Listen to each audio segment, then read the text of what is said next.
Welcome all in this lecture of biological physics.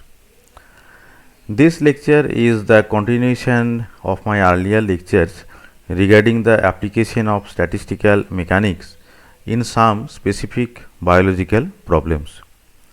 So, at first you have to listen those earlier lectures because the formula that we have derived in those lectures that will be used in this particular lecture. Now, in this lecture we are going to discuss about the statistical mechanics of gene expression. So, statistical mechanics gene expression will be studied in the context of RNA polymerase and the promoter. Cells make decisions all the time.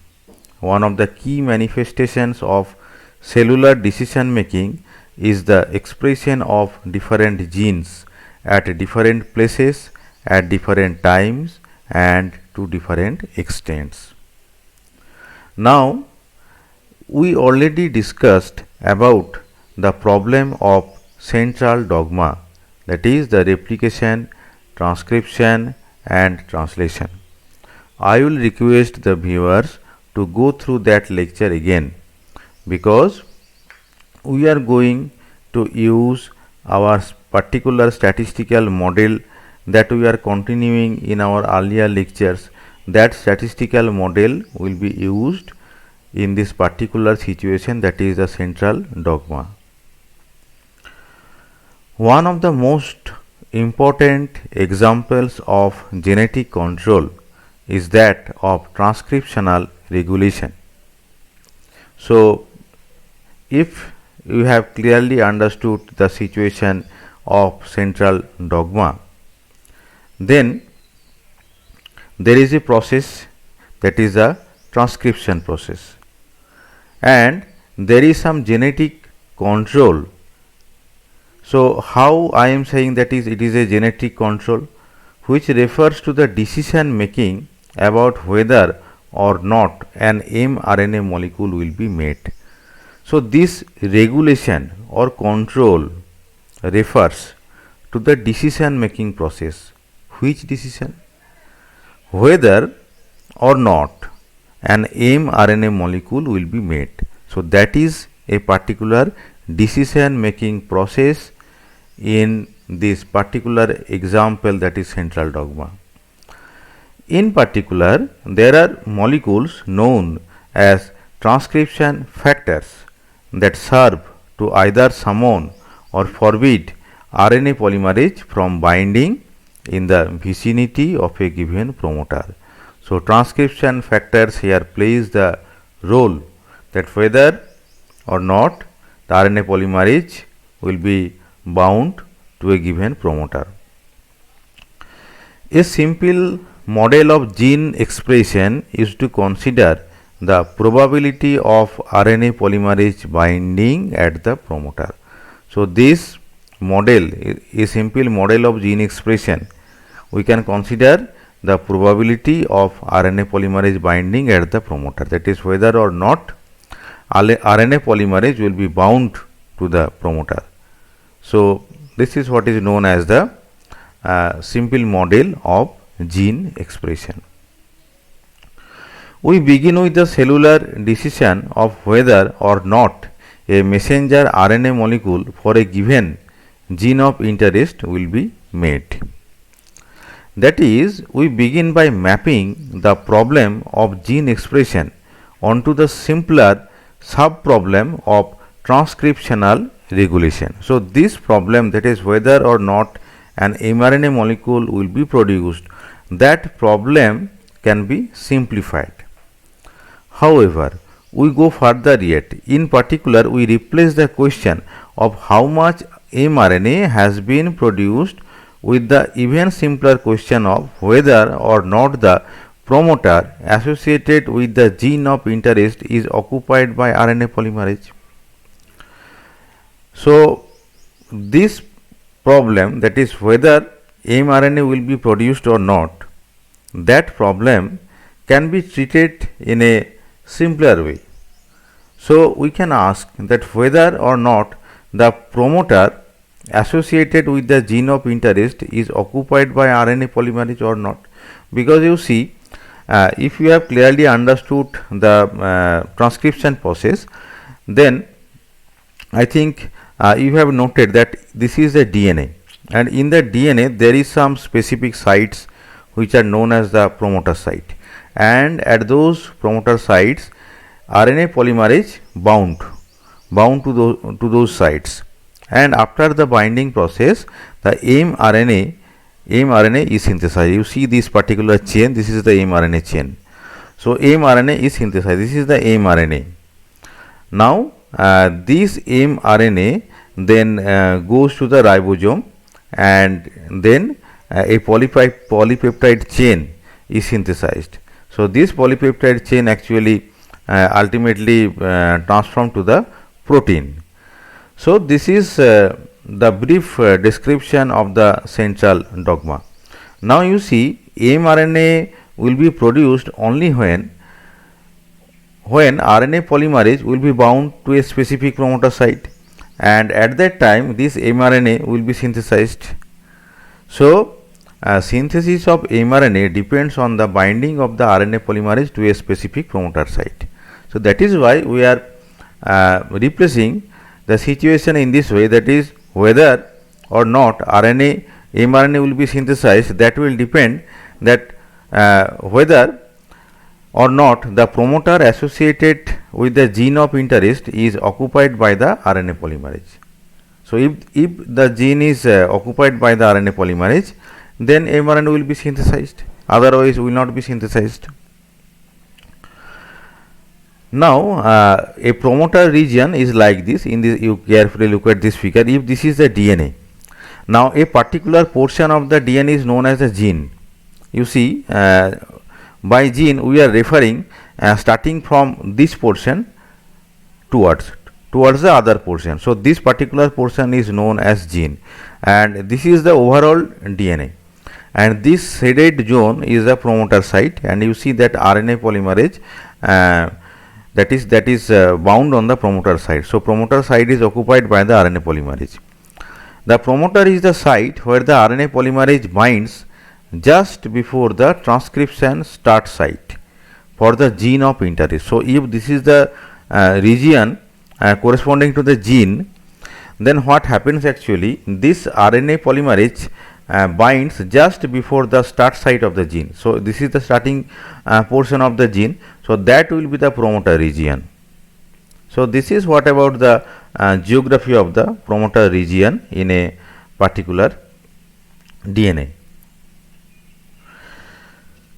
In particular, we view the promoter as a landing pad for the relevant RNA polymerase on the DNA. So we can treat the promoter site as a landing pad of the RNA polymerase on the DNA.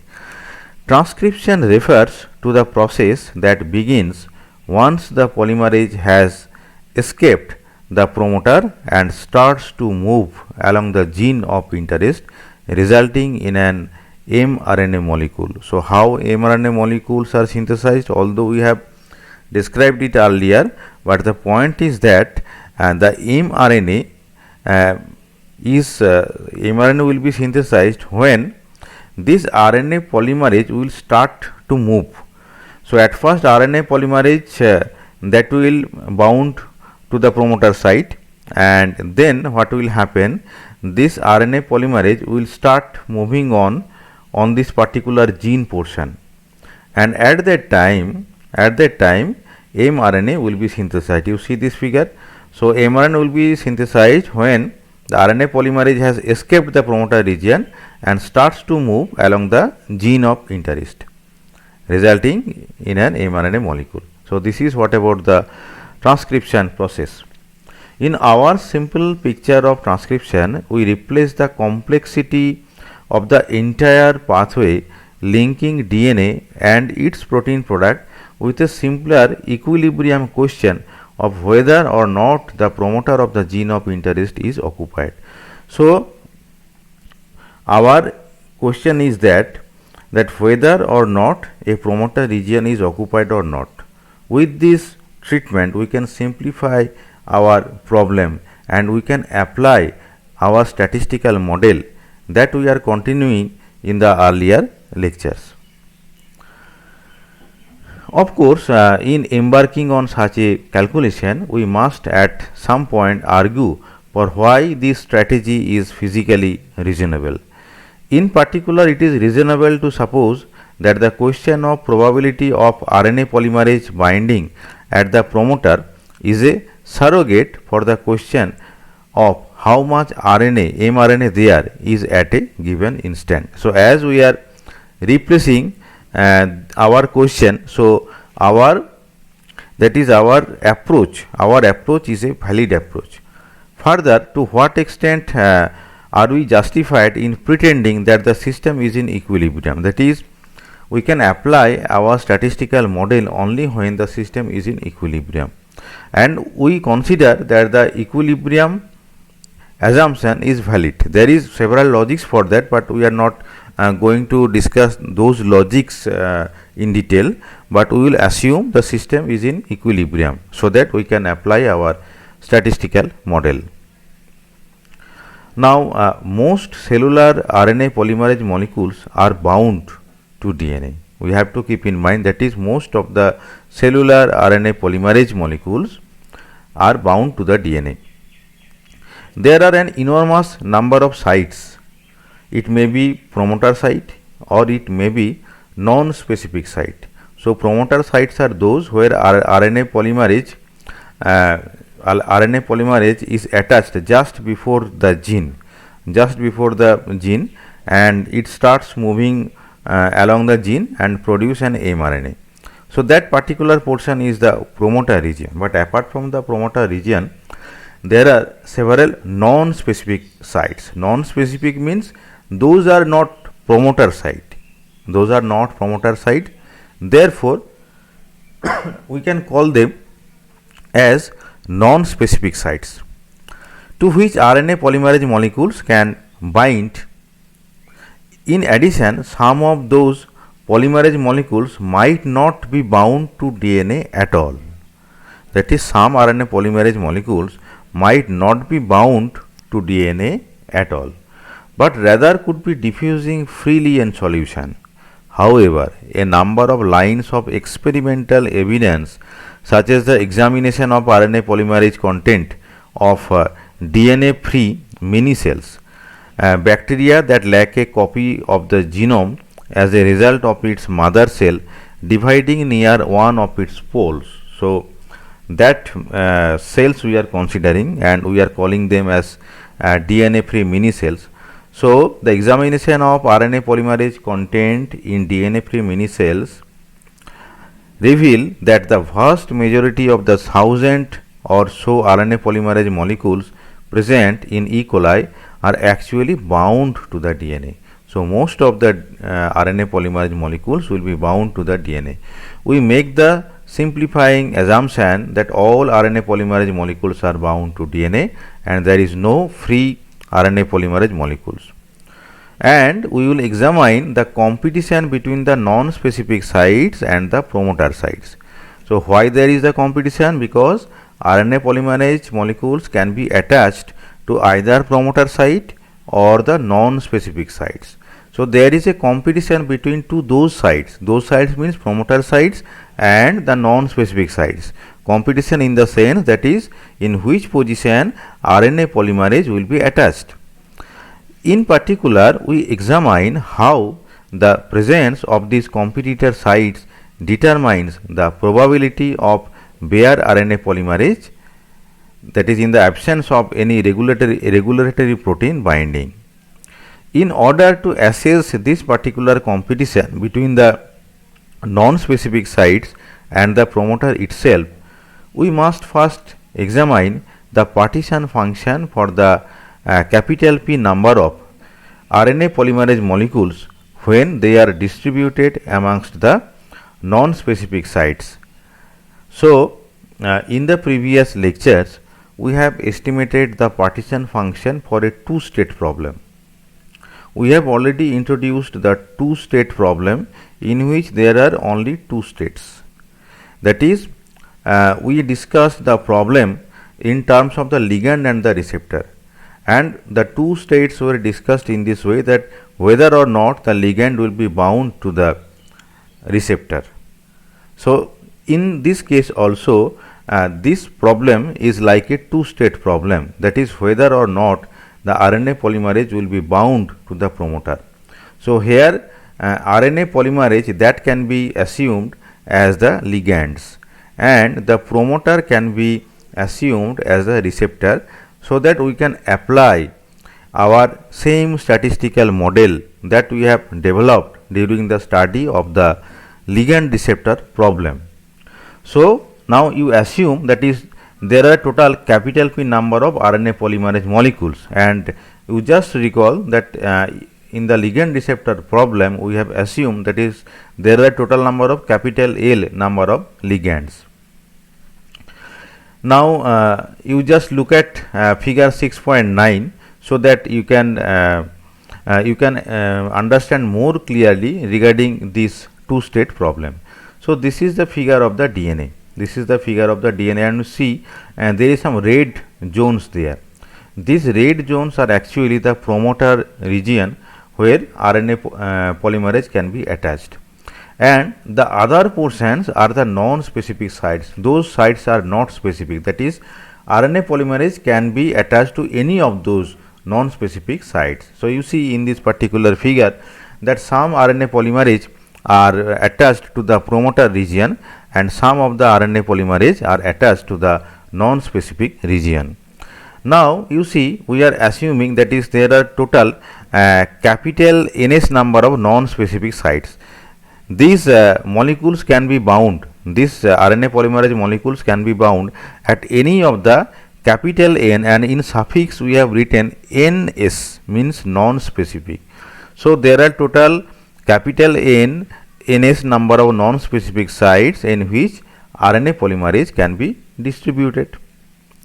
Now each microstate corresponds to a different arrangement of the polymerase molecules on these non-specific binding sites. Why? Because these RNA polymerase molecules can be distributed in different way in those non-specific sites. Depending on the distribution, we can specify different microstates. For example, this is microstate 1. You see the distribution of RNA polymerase molecules in the non-specific sites.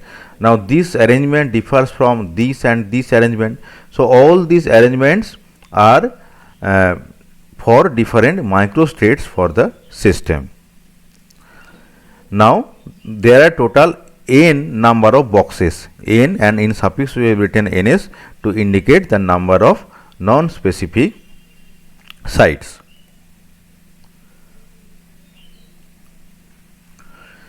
Now this is precisely the same problem considered earlier in the chapter when looking at ligand receptor binding. The simplest model for RNA polymerase binding argues that the DNA can be viewed as NS distinct boxes. So we can view the DNA as the combination of capital N number of distinct boxes. Here NS is the number of non-specific sites on the DNA, where we need to place capital P number of RNA polymerase molecules, allowing one such molecule per site. That is, only one molecule can be attached to a particular non-specific site. This results in the partition function in this way. So how to calculate the partition function? Partition function is the multiplication of the multiplicity with the Boltzmann factor. Now what is the Boltzmann factor? The Boltzmann factor is e to the power minus beta into E. E is the energy. If there is total P number of RNA polymerase molecules, and the energy of those molecules when they are free, that is epsilon ns. Ns means non-specific. Then P number of molecules multiplied by the energy for each of the sites. So that will give you the total energy. So e to the power minus beta E, and this is the distribution number of arrangements for the distribution. Because you know from the earlier lectures, that is, if there is total number of capital N sites and total number of P RNA polymerase, then pRNA polymerase can be distributed amongst the n sites in this way. So this is the partition function. We will use the notation epsilon SPD. You see in the superscript this is S and in the subscript it is PD. So this particular notation will be used to characterize the binding energy of RNA polymerase to the specific promoter site. So this is for the specific. S means specific, specific site. So that is why epsilon S. And epsilon NSPD, NSPD means this is the binding energy. NS means non-specific. So epsilon NS will correspond to characterize the binding energy for non-specific sites. So as shown in figure 6.10. So I will show you the figure. You see. So RNA polymerase can be attached to the specific site, then its energy will be epsilon SPD.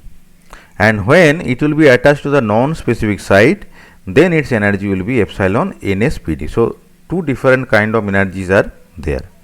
As it is a two-state problem, so we have denoted two different kinds of energy. Now we are now poised to write down the total partition function for this problem, in which the promoter must do battle with all of the non-specific competitor sites. That means there is a competition between the promoter site and the non-specific sites, and we are going to calculate the partition function. There are two sets of configurations to sum over, namely all of those states in which the promoter is unoccupied and all of those states for which the promoter is occupied, leaving only p minus 1 RNA polymerase molecules to be distributed amongst the non-specific competitor sites. So what we have done, we have replaced this problem with a ligand receptor model. So in the ligand receptor model, we assume that is one of the ligand will be attached to the receptor. Similarly, we are assuming that is one of the RNA polymerase molecule will be bound to the promoter site. So if one molecule is bound, then p minus 1 molecules will be bound to the non-specific sites. Now the binding probability of RNA polymerase to its promoter is a simple function of the number of polymerase molecules and the binding energy. So binding probability we have already discussed, that is what is the expression of the binding probability, that we have already discussed in the ligand receptor model problem. Now given the states and weights as shown in figure 6.11, we are going to write the total partition function in this way. So how to write the total partition function? Before that I will show you the figure 6.11, then it will be more clear to you. You see that this figure is quite similar to the figure demonstrated to you earlier when we discussed the ligand receptor problem. That was also a two-state problem. So you see this is the first case where the RNA polymerase molecules are bound to the non-specific site, and in the second case one of the RNA polymerase molecule is bound to the promoter site. Now in the first case all the RNA polymerase are distributed to the non-specific sites, and suppose there are p number of molecules and energy for each non-specific site is epsilon ns. So energy will be p into epsilon ns. This is the total energy. If this is the total energy, then Boltzmann factor will be e to the power minus beta into e. You see this is the Boltzmann factor, e to the power minus beta. Beta means 1 by kBt into energy. This is the Boltzmann factor. Now what is the multiplicity? Multiplicity means number of arrangements possible for this particular distribution. Now you are distributing p number of molecules in n number of sites. So this is the number of arrangements available, and here you are that is approximating, and we have already demonstrated that this particular approximation is a valid approximation. So this is the approximation of this particular factor. And in the second case you see that is one of the RNA polymerase is bound to the promoter. one of the RNA polymerase molecule. So for that particular case, the energy will be epsilon s, means when RNA polymerase will be bound to the specific site, that is promoter site, then its energy will be epsilon s. But this is for a single molecule, that is why we have written only epsilon s PD. And rest of the p minus 1 molecules, they are attached to the non-specific site. So for that case, the energy will be p minus 1 into e to the power epsilon to the power ns PD, epsilon ns PD. So now this is the total energy for this situation. So if this is the total energy, then what will be the Boltzmann factor? Boltzmann factor will be exponential to this beta E. So this is the Boltzmann factor. And what will be the multiplicity for this case? You see, that is, as one of the RNA polymerase is attached to the promoter, so that P will be just simply replaced by P minus 1, and this particular factor is the valid approximation of this factor.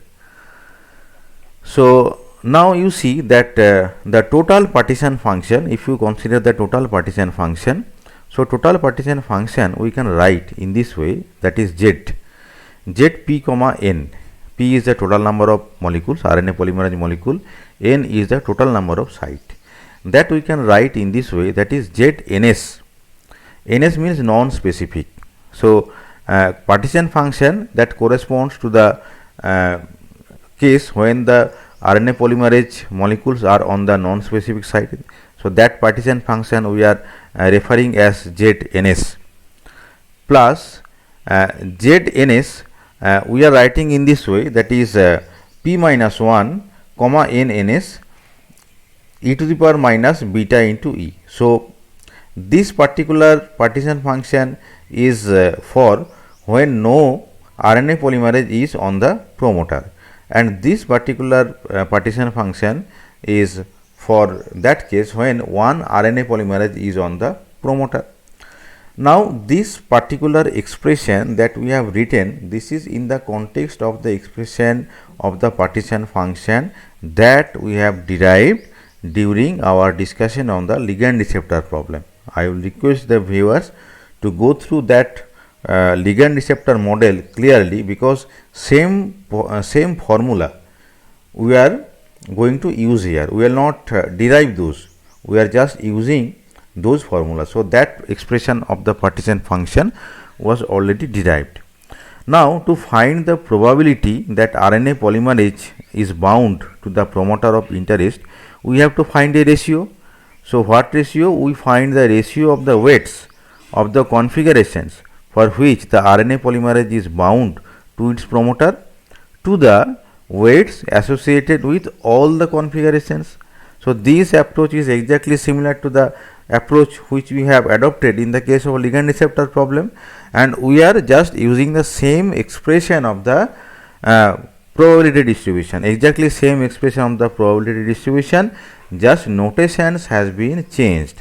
Otherwise this expression of the probability distribution is exactly same that we have derived in the case of ligand receptor problem. Now this result is shown in some iconic form in figure 6.12. So let me show you the figure, and this is the figure 6.12. So this probability distribution is the sum over states when the RNA polymerase is attached to the promoter. So in the numerator we will consider those sum of the states, and in the denominator we have to consider all the states. All the states mean in some case the RNA polymerase will be on the promoter side, that is same as the numerator, this situation, and the another situation will be that the RNA polymerase will be distributed only on the non-specific sites. So this is the iconic form of the probability distribution. Now at this point we invoke an approximation. That approximation we already discussed in the ligand receptor problem. Same approximation we are using, that is ns factorial divided by ns minus p factorial is equal to n ns to the power p. We have shown that is how we can derive it. Now which holds when p is very less than n ns. Now with this approximation we can simplify this formula given in equation 6.22. This formula can be simplified, and for the simplification what we are doing, we are using this approximation, and simultaneously we multiply the top and bottom of this equation with the factor p factorial divided by n to the power p multiplied by e to the power beta into p into epsilon ns. So with this multiplication to the equation 6.22, we can obtain a simpler form of the probability distribution, that is given as p divided by n e to the power minus beta into delta E divided by 1 plus p by ns e to the power minus beta into delta E. This is the simple form of the probability distribution. This particular expression can also be written as in this format.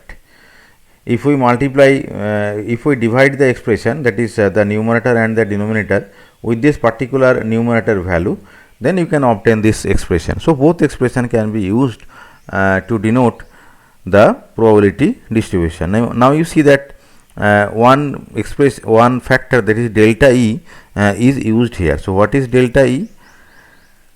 Delta E is equal to epsilon s pd minus epsilon ns pd. So this is the difference between the energy for the specific site and non-specific site.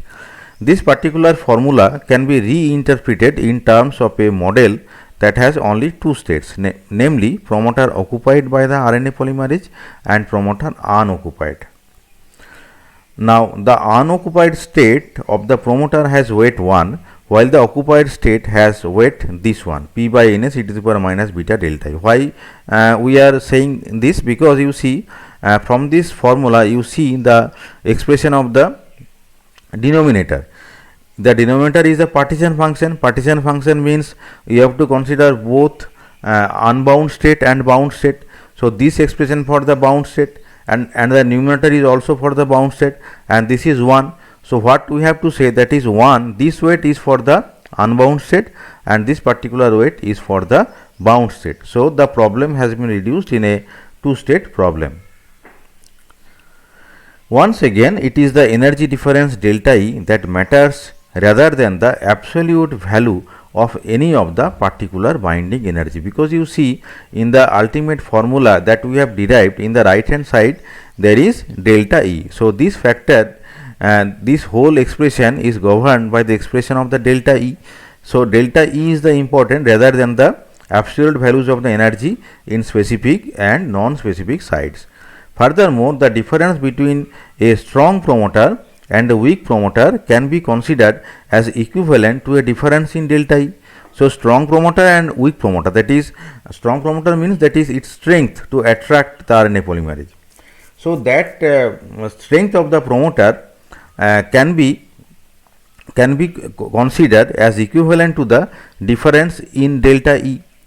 Now this particular equation that we have derived will serve as the standard against which all other results involving activators and repressors can be studied. So this will act as a model. Now you see this particular figure. In this figure we have plotted the probability distribution with respect to the number of RNA polymerase molecules, that is p bound is plotted in the vertical axis and the number of RNA molecules, that is capital P, is shown in the horizontal axis. Now two graphs are shown for two different cases. So probability of promoter occupancy as a function of the number of RNA polymerase molecules is shown here. P bound is computed using values for the specific and non-specific binding of RNA polymerase obtained in vitro and corresponding to the lag promoter. So this red line is for the lag promoter, and the A1 promoter from the fuzz T7. So this blue line is for the T7. So this figure shows the probability that RNA polymerase will be bound to its promoter in this simple model as a function of the number of RNA polymerase molecules in our hypothetical bacterial cell. Note that in order to make explicit graphs like those shown in this particular figure, we have to make an estimate of the effective binding free energy. In this particular case, the two graphs correspond to two different choices of promoter strength. So, two different choices of the promoter strength has been used to plot two different graphs.